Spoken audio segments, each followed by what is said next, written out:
If you're running an e-commerce brand and your email isn't driving 30% or more of your revenue, then you're making at least one of these 3 mistakes. And here's the thing, these aren't some complicated problems. They're not some advanced Klaviyo issues that requires a specialist to actually go ahead and diagnose for you. These are just simply operational mistakes, things that are getting left undone because you don't have the time or the bandwidth to actually go ahead and address them. I've worked with over 180 e-commerce brands and I see the exact same pattern happen time and time again. And it's honestly frustrating because these mistakes are quietly costing your brand $50,000 to $100,000 every single month. So in this video, I'm going to walk you through the 3 biggest email marketing mistakes I see and exactly what you need to do to fix each one of them. Now, the first mistake, and the one that I see most consistently, is that brands set up their email flows once and they never touch or even think about them again. They set up a basic welcome series, they set up a basic abandoned cart flow, and then just move on and completely forget about their email marketing. Now, obviously the whole point is to have your email flows be evergreen and work forever, but the problem is the flows that you built out are built with some basic templates. They're completely generic, they don't reflect your brand voice, your actual product, your current offers, or the way your customers actually talk about what you sell. They basically just look and sound like a bunch of AI slop. And because nobody's going back in to actually go ahead and optimize them, they simply just sit there, collect dust, and they're really not even converting anybody. I've seen brands where their flows haven't been touched in over a year. The copy is still the default Klaviyo templates. The subject lines have never been tested, and the offer that they're actually running on their pop-up doesn't even match what's going on inside of their welcome flow. Having email flows that are not converting for your business is one of the biggest reasons why you're not making enough money with your email marketing. Let me go ahead and show you an example of a brand that was doing $1 million a month while was producing barely anything from their email marketing. So this is one of our clients right here. This is 1 month before we actually gone ahead and set up a proper email flow system for their business.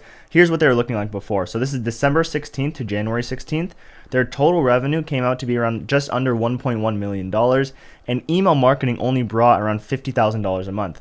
Now, obviously, making $50,000 a month from email marketing is really good, but it's all relative. At the end of the day, this is less than 5% of their monthly revenue coming in from email marketing. Ideally, you want to be making at least 20 to 30% of your overall revenue coming in from email marketing here. They had a basic, let me actually go ahead and show you here. So if I go during this time period, so from December 16th to the next month, January 16th, if I go to the revenue, they had the abandoned cart flow set up. That was doing majority of all the revenue. They had a place order flow for vendors, and they had a customer win back for people obviously who have lapsed. They want to get them back in. So this is where that $50,000 came from. Basic sequences, nothing really set up. As you can see, they only had 2 emails in their abandoned cart flow, and they just called it a day. They basically just let this collect dust. We came in and we set up our 22 email flow system for their business, and this is exactly what happened the next 30 days. So from January 17th to February 17th, we went to $1.2 million in total revenue, and our email flows brought in $122,000 of that. So this came out to be around, I believe, 12% of their monthly revenue in the first 30 days, which, I mean, obviously is a huge jump, going from making $50,000 a month to $122,000 a month. We basically added $70,000 a month simply by adding proper email flows in place. We basically added $70,000 a month just by having the right email flows in place for their business. We set up their welcome series, their site abandonment flow, their browse abandonment flow, their abandoned cart flow, their post-purchase, and their win-back sequence, and here's the breakdown of it all. So our abandoned checkout flow made around almost $50,000 in just that next period. Their welcome series made around $41,000. Our post-purchase did around $26,000. Our site abandonment did $3,333. Our browse abandonment did $2,800 in sales, and I'm not sure where the win back is here, but we should have had that live and set up during this time as well. But essentially, we set up just those 22 email flows. We've set up that exact system for over 180 e-commerce businesses, and we see results like this all the time. So, I mean, just by having the proper email flows in place, I hope you could see now why this is so important, that even though you have some email flows set up, they're most likely not converting for your business, and you need some type of refresh to be able to make some real revenue coming in from your email flows. Now, before I get into the next 2 mistakes, I want to be very straightforward with you. If you know that your email flows are not optimized, they're not converting for your brand, and you want to be able to fix them, you just don't have the time to actually go in and write all the emails, design them, and set them all up, then I would suggest you booking in a call using the first link in the description. I will set up this 22 email flow system. That's the exact system I set up for that brand I just showed you for your e-commerce brand, all for a one one-time payment. We have built out this exact system for over 180 e-commerce brands, and we see a 15 to 25% lift of your monthly revenue just by having the system installed. And if we don't hit this 15% lift in the first 30 days, you get a full refund. That's my shameless plug for the entire video. Now let me show you the next two mistakes. Now the second mistake that most brands make is having a pop-up that is basically doing nothing for them other than causing friction on their website. And this one matters more than you think, because your pop-up is basically the gate to your entire email marketing. You want to make sure that this gate is as wide open as possible so you're getting as many people through, so you can start retargeting, nurturing them inside of your flows and campaigns to actually be able to get this traffic to be able to purchase. You have so much traffic coming to your website every single day that you are paying for. You have to realize that you are paying for this traffic to come to your website, but you're not doing anything to actually maximize them. And by having a good pop-up installed on your website, you could get more people into your email list. And then from there, if you have good flows and you're actually sending out campaigns, you'll be able to actually convert these people into customers. So let me go ahead and show you what are the most common mistakes that people make with their pop-up, and I'll also show you a few good examples with your pop-up as well. So the first problem that people have is they have no offer, or they just have like a really bad offer. So like, for example, this one's like shop the look, refresh your wardrobe, shop the new spring collection today. People who see this are not going to care about your new spring collection. They don't care about refreshing their wardrobe. People who see this pop-up are not going to care about your new collection. All they care about is, why would I give my email to you when you're not even giving me anything in back? You want to think of your pop-up like an exchange. You are giving some type of incentive and some type of discount for their information at the end of the day, so you can actually retarget them and maximize this entire customer. And if you just have a really bad offer or just no offer on your pop-up, then you're basically just having something pop up on your customer screen, causing friction and basically hurting yourself from a sale, because nobody's going to want to sign up to something if they're not getting some type of incentive back. Now the next mistake that most people have with their pop-up is just poor design. So this is like a basic Klaviyo template right here, but it's like sign up for updates. Once again, nobody wants to sign up for updates at the end of the day. And they have a get 10% off and stay in touch with us when you sign up today. Ideally, when it comes to design, you want to have a very clear headline. You want a very clear headline with a very clear offer that as soon as this thing pops up on their screen, they know exactly that, okay, I put in my email, I'm going to be getting this inside of my inbox. That's what you want to have on the actual like headline side. You want to have your button be something with a very clear CTA at the end of the day. So it's like, I see sometimes people say like continue when they have like next steps on their pop-up, but essentially that's just telling somebody that they're going to have to go through more things, like basically sign up through more stuff on your actual pop-up, when in reality, you just want to have the CTA be like claim offer or claim this code or something like that. Your design should be very simple. It should be on brand, and it should basically just have these two things: have a clear headline and have a clear CTA that is telling them that they're going to get this offer by clicking that button. Now the next issue that people have is just the overall sequence. So most companies just collect the email. Some companies like to collect the email and phone number. We like to collect data, email, and phone number. So we like to collect all these three, simply because if you collect data on your traffic, because then you'll be able to personalize all of the emails to exactly what they're looking for and what pain points or benefits they're actually trying to solve or achieve. So essentially, in terms of collecting data, you can go for what benefit they're looking for. You could ask them like, hey, are you looking for silkier and shinier hair? Are you looking for, well-nourished hair? Or are you looking to just, have like frizz-free Sundays or something like that? I don't know, I'm thinking off the top of my head here. Basically want to label some type of benefit that your target market basically has and try and bucket these people into 3 different buckets, so you could then personalize all of your emails to them. The next way you could actually collect data is what pain point they're trying to solve. So going back to that same example, we could ask them, hey, what is going on with your hair that makes you want to come onto your website today? Is it,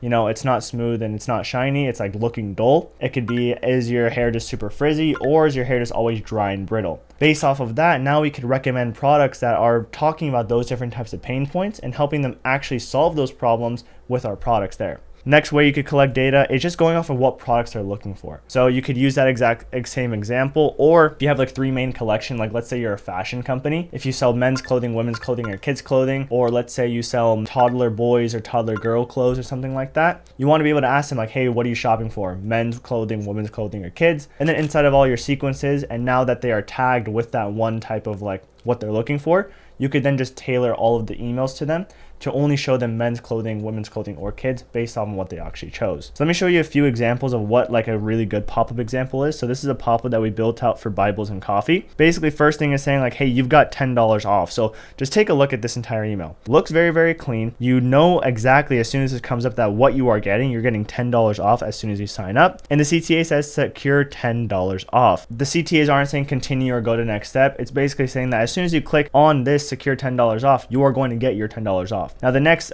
page is us collecting data. So they have 3 different types of Bibles here. This is a Bible company that sells like covers for Bibles. So there's canvas, leather, and wedding. So I like to show them right here, okay, are you looking for a canvas? Are you looking for leather? Or are you looking for a wedding type of Bible? Then we just basically ask them that because these are the 3 most popular collections at the end of the day. Now from here inside of the emails, we're only going to show them canvas if they choose this one, leather Bibles or wedding Bibles right here, because now it's going to be personalized to actually what they're looking for. Let me go to another pop-up example right here. So this is for Ginger BT. This is basically saying like, once again, you've got $20 off or 20% off. To claim your discount, describe your ideal tea experience. Are you looking for something that's going to help you wind down? Are you looking for something that's going to be quick to prepare or made with clean ingredients? These are the 3 different types of customer buckets that they have. Basically, we asked our client like, okay, like what are they actually looking for? What type of benefit are they looking for when they come to your website? These are the 3 that we came up with, and that's what we were asking them on the pop-up. From there, we're just going to ask for their email right here. So like send it to my email.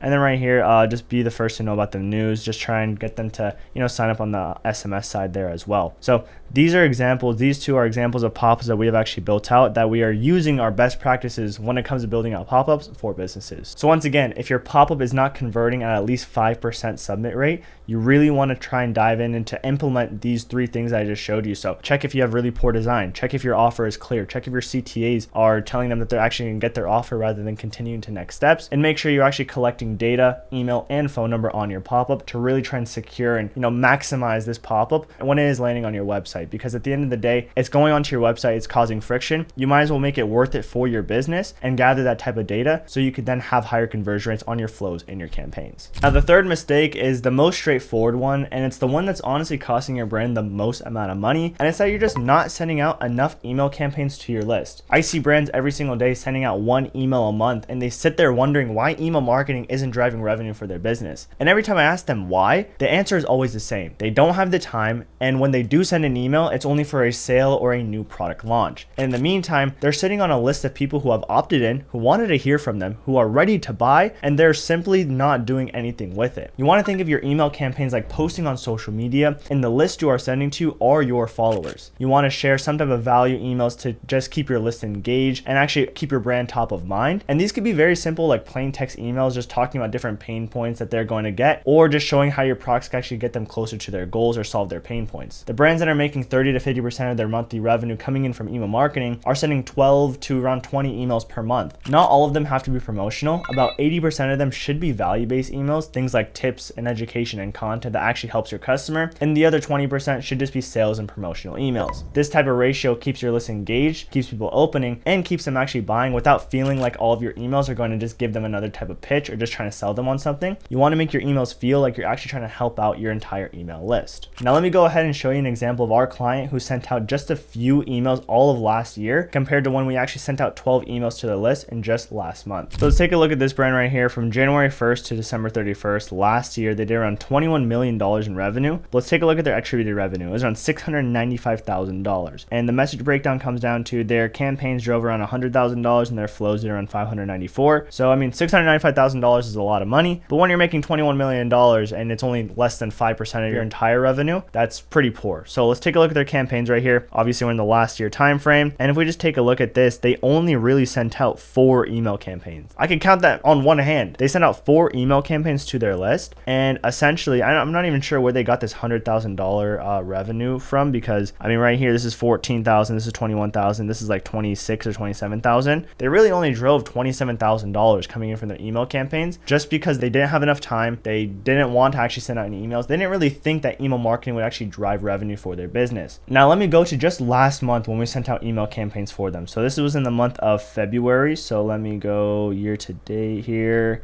Let me just go to February 2026 to the 28th. So this was just in February of, this is literally last month. We sent out 1 email campaign right here on the 5th that was just sharing value. We're just talking about why this certain type of product is the industry standard for reliability. And we did $34,000 in sales in just this 1 email campaign. We sent out 1 email campaign and we made more than basically the entire year of last year for this brand. And then from here, we just sent out more and more different email campaigns. We sent out a total of, I believe this was 6, simply because our client didn't want us to send out more than 10 emails to their list. Still working on that. I'm trying to get them to go to 12 email campaigns there. But essentially, if you take a look, like if we go into the month of February last month here, We did $1.1 million in revenue. Our email campaigns did $122,000 simply by just us sending out emails to their list. And that's all it takes. All it takes is just you actually going ahead and sitting there, writing out a few emails. You could even use ChatGPT for this. Come up with some value-based emails to actually share with your list, plug in your product and a link to the product page. And from there, you'll be able to see some sales actually come through. And it's not going to be just like discount. Once again, share that value and the money will come right after. Now, knowing about these mistakes and actually fixing them are two very different things. And every brand that I've ever talked to knows that their email marketing could be performing a lot better, but the ones that actually move the needle and scale are the ones that either build all the internal systems themselves and actually stay on top of it every single month, or they bring in a team like us that does it for them. And we have helped over 180 e-commerce brands fix these exact problems, and most of them start seeing a meaningful lift in revenue within the first 30 days. And if you want to see what your email marketing is actually capable of, the first link in the description is where you can actually book in a call with me and my team. We'll go ahead and audit your entire system. We'll see what it actually takes and what actually is needed for you to be able to achieve at least 30% of your revenue coming in from email marketing. And from there, we'll be able to work together and get this entire thing set up for you. So if you found this video useful, just subscribe. And if it all makes sense, click that first link to actually book in a call.